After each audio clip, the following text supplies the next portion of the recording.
welcome back to Lessons Learned. I'm Sherry, and today we're going to have a little bit of a tutorial on how to make a bow tie block, or sometimes called a lover's knot.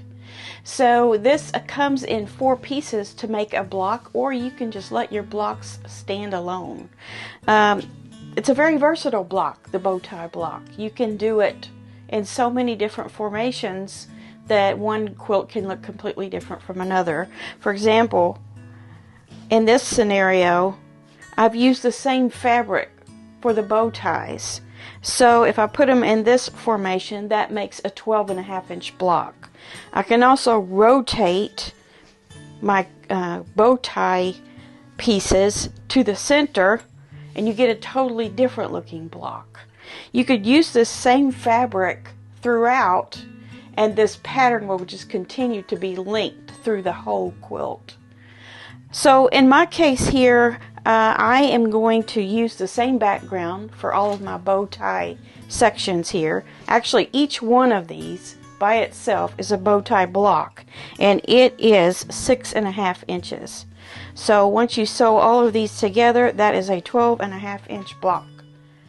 And as I said, you can turn it this way. You can turn them all the same direction as well, like this. And then you get a nice striped effect through your quilt.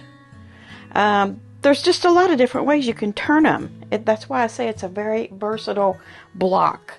So I happen to figure out that one 12.5-inch block can be made with a fat 1/8. So if you have random fat quarters laying around, you can get 2 of these 12.5-inch blocks out of 1 fat quarter. So that's using something else for the background, of course. It's just your colored part.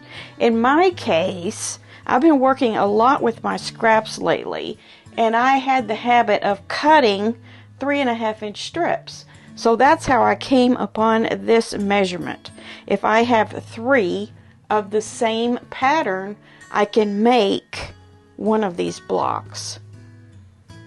So I am going to do the Scrappy version, but you're very welcome to go ahead and use the same 2 fabrics throughout, your background and your print fabric, or you can do them by block, and you'll have, with fat quarters, you'll have 2 of these exact blocks in your quilt.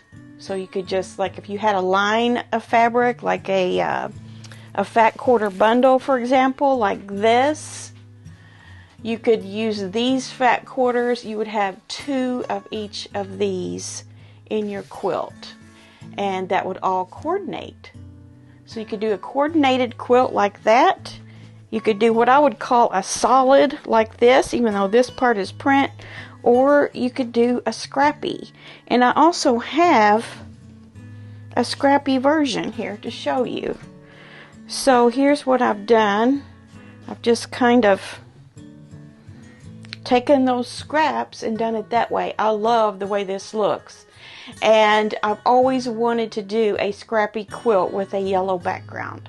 So I am using this yardage that I have, and this happens to be Stonehenge, and I have plenty of it. So if you're going to make what I'll call a normal size quilt, make sure, if you want to use all the same background, to have at least 6 yards of it, 5 to 7, but just make sure. If for some reason you've got a couple of 3-yard pieces, just interchange them. If you have 2 yellows, or if you're doing white, doesn't matter, or if you're doing off-white, or even a dark color, you can just use dark non-printed fabric, like a low volume print. And I'll give you an example for my yellow here. I have some yellows in my stash that will work for this as well. If I did not have enough of this, I could just go ahead.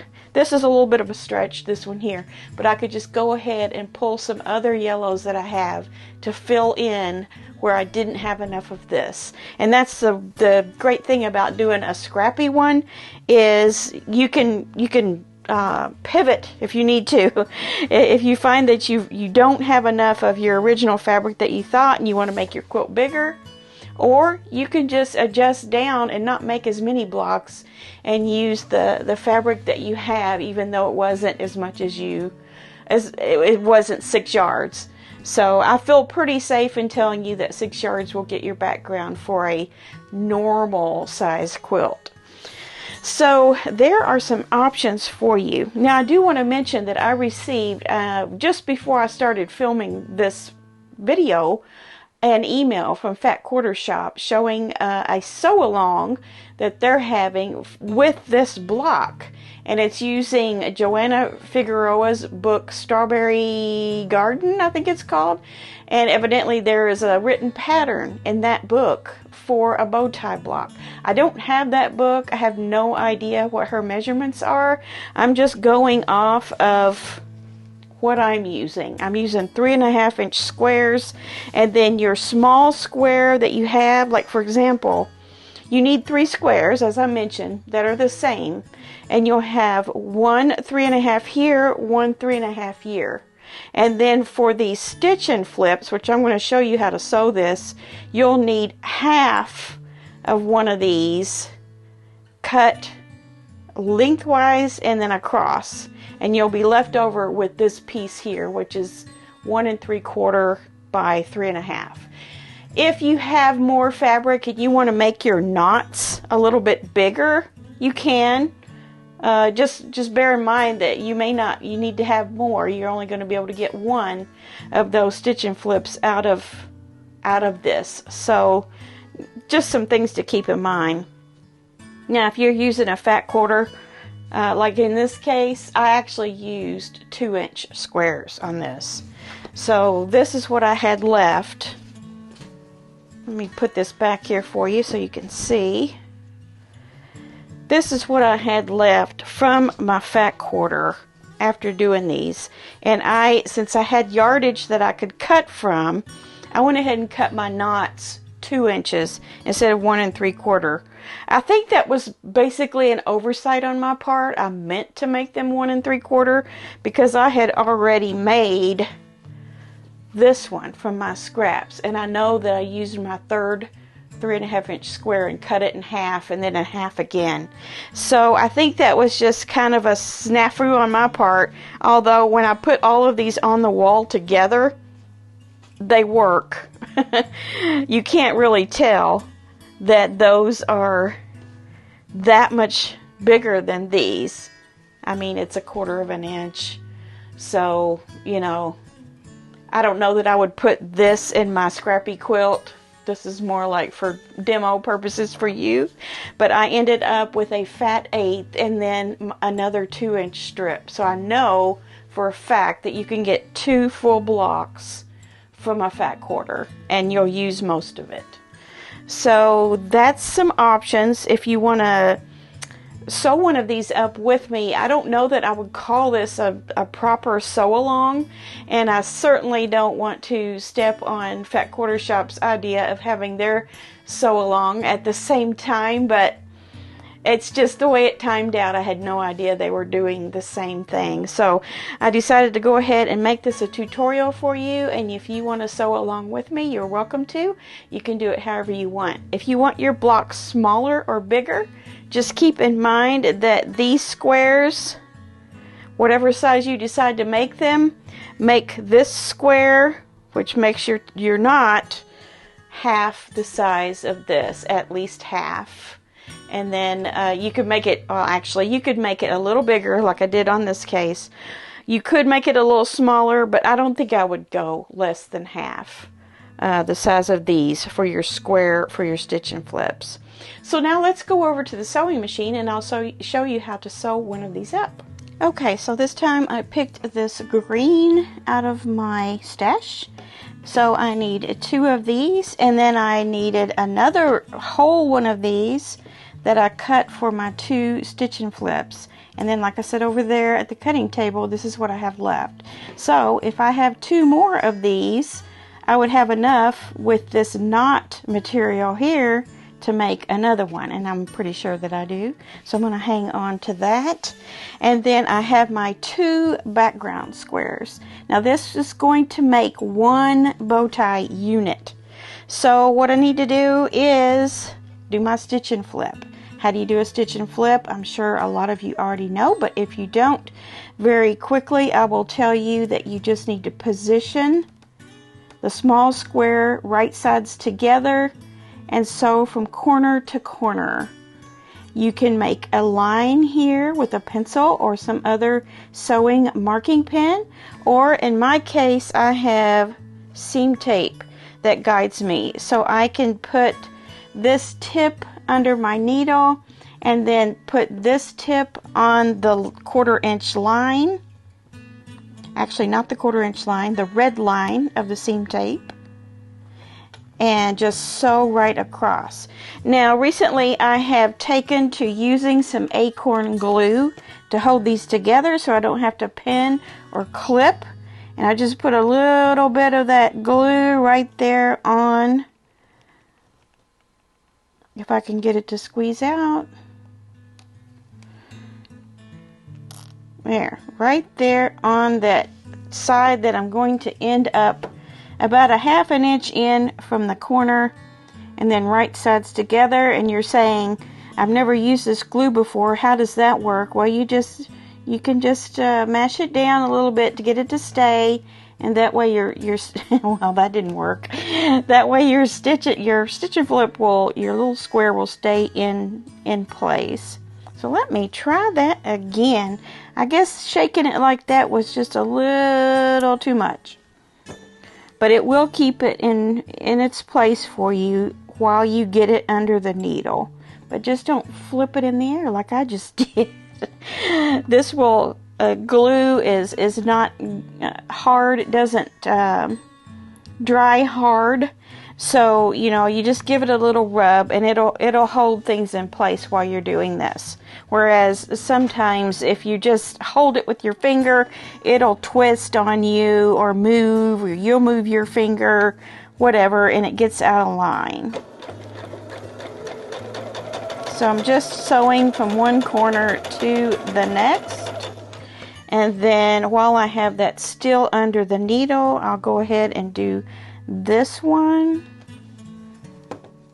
You can certainly pin if you don't want to use glue, or you can just before I got the glue, I just held it with my hand and just, carefully got it under there.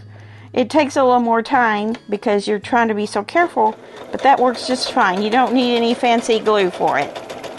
This is acorn glue, ACORN, and it's a precision piecing system that this company has, and I'm just using the glue portion of it right now. So now there are our 2 stitch and flips done. Just going to trim my threads off, and then now this is what you should have. See my stitching line there? And what we're going to do is cut off this outer portion and just leave 1/4 inch, and it doesn't have to be perfect. If you just really cut crooked, you can take your rotary cutter and ruler to it. Now I am a big opening of the seams and pressing open, but on stitch and flips I do tend to just do this, and that way your seam allowance is toward this part here. So I'm going to go ahead and iron these real quick. Well, I guess I need to cut this one, don't I? So there again, I'm just going to cut and leave 1/4 inch or so on there. There we go. And then you can see where my glue was on these pieces that I'm going to discard. Okay, so let's get this in order here so we can put our squares together. So I always take my 2 corners and do this, and that way I know I have my knot. And then my 2 matching squares go like that. Okay, so all you have to do is sew this one to this one and this one to this one. So that's what I'm going to do now, and I can just chain piece those through. And once you've done a stitch and flip, it's better to sew downward where you have ironed this seam allowance down instead of starting here and sewing up, because sometimes your seam allowance will get caught and flip the wrong way. So I always sew down with the seam allowance downward.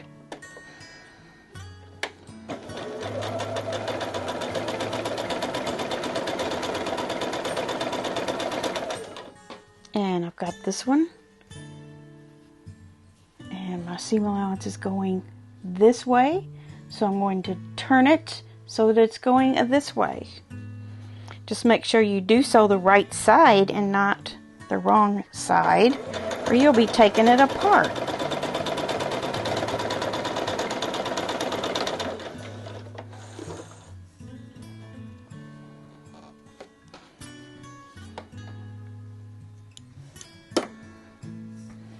Okay, so now we have 2 units to make our bow tie with.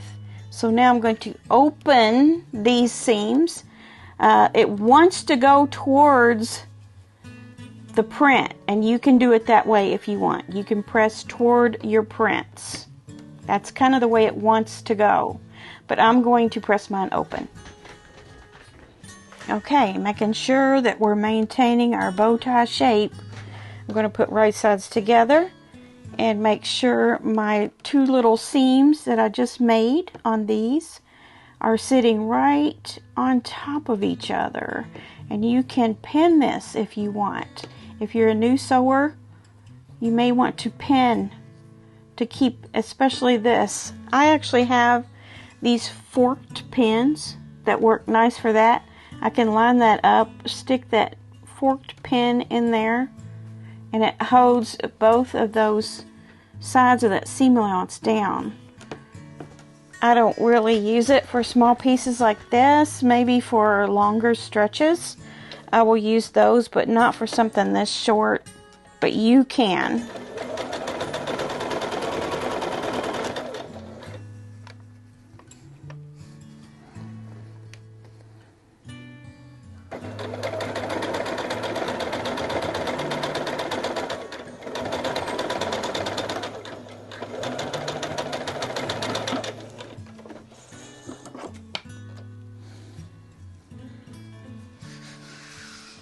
All right, here we go. Once you open it up, there it is. So I am going to iron my seam open in this case, and then if I wanted to make more like this, like a 12.5-inch block, I would just do that same thing 3 times. Or if you're doing a fat quarter rendition of this, where each one of your 12.5 blocks are 1 fabric out of fat quarters, 3 more times. You need this 3 more times, and then you can hook them together in whatever formation you want them to be hooked into, as I showed you at the cutting table. So let me go ahead and iron this, and then I'll come back and talk a little bit more about it. Okay, so I wanted to show you a couple things from the Encyclopedia of Pieced Quilt Patterns, and this is considered the Bible for quilters. And I looked up bow tie quilts and bow tie blocks and everything in the index that indicated something bow tie, and I just wanted to show you what I found out about it. First of all, a very, very basic bow tie, or what's called or considered a bow tie, can also be this pattern right here. So you can see that those are quarter square triangles of sorts, and then they're turned different ways, and that would be a very, very simple bow tie quilt. And that's pretty versatile as well. You can sash it and do different things with it, run them different directions and that sort of thing.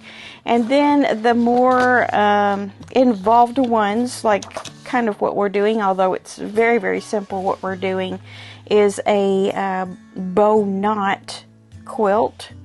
Let's see, where is it on this page? Here it is, right here. This is more like what we're doing, but I've shown it so far in a circular pattern, in a star-like pattern, and in this same, linear pattern here. And so that's, you can kind of see from the empty one here where the bow ties are. They can run either way. And then this is indicated that it was from, no, that one doesn't have a date on it. It has a name on it that I recognize, Nancy Cabot, which is a very, very old resource. And then also we have it here, right here, yes, and that's more of the circular shape that I was referring to. And you can see in the empty diagram where the bow ties could potentially be. And this is the one that was called True Lover's Knot, I believe it was. No, this is the Bow Tie Quilt. So this one also is from Aunt Martha, an Aunt Martha book. And if you know anything about Aunt Martha, that's a super old resource. So this is a vintage block, and there are many other variations that are called bow tie blocks that look nothing like this. And then I also found in my research another way to do the bow ties where the centers of the bow ties are actually 3D.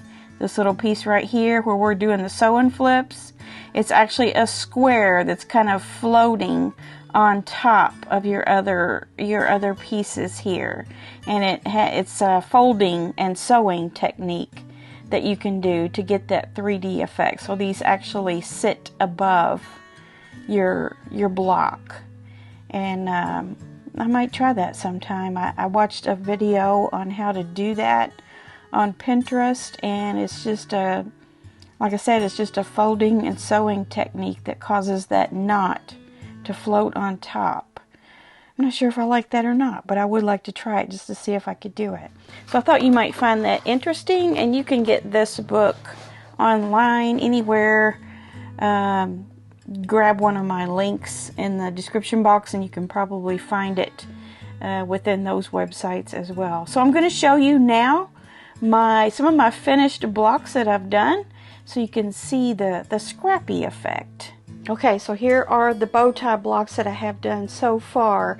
I don't have any of these hooked together into blocks, but I wanted to show you how that you can create this circular pattern here with the yellow in the center, or you can do this kind of X design here.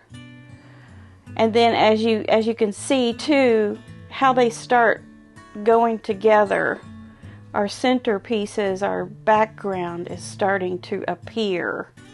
Now I want to rearrange these and show you what they look like in a straight line.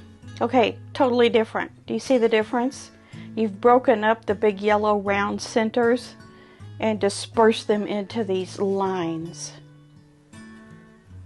So then you have a yellow line of bow ties, and then you have your colored ones. Actually, these don't turn out to be bow ties, of course, unless you were to snowball those. There would be no reason to do that. So that gives a whole different look. And the Scrappy, I just love the Scrappy. But the first one that I showed, the first arrangement that I showed here just now, I absolutely love, with the big round yellow centers in it. And it kind of looks like a round wreath sort of design. So I think that's going to be the way that I arrange my bow ties.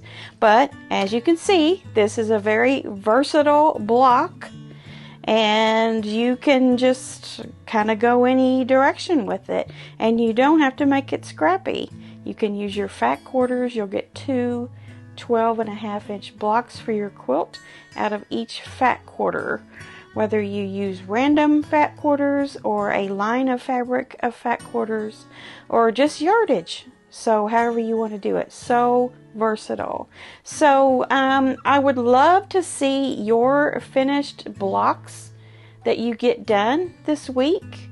either on Finish It Friday or preferably on the Facebook group if you're on Facebook. But until then, you'll be seeing my progress on this as well. And so just have fun. These are very, very fun blocks to put together. They're fun to chain piece, which is not always my favorite thing to do. And I really enjoyed getting these bow tie blocks finished quickly so I could see how they went together. It was a lot of fun. And I would say, my guess would be to do 4 of these probably takes about 45 minutes total.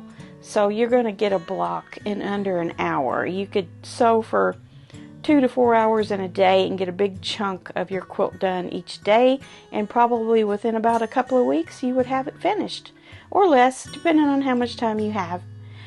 But I hope you enjoy this tutorial. I hope you learned something from it, and we will be back here on Friday for Finish It Friday, and then Monday on Monday Quilt Chat, where you can continue to see my progress on my projects, among other things. So have fun with this, and we'll see you soon. Bye.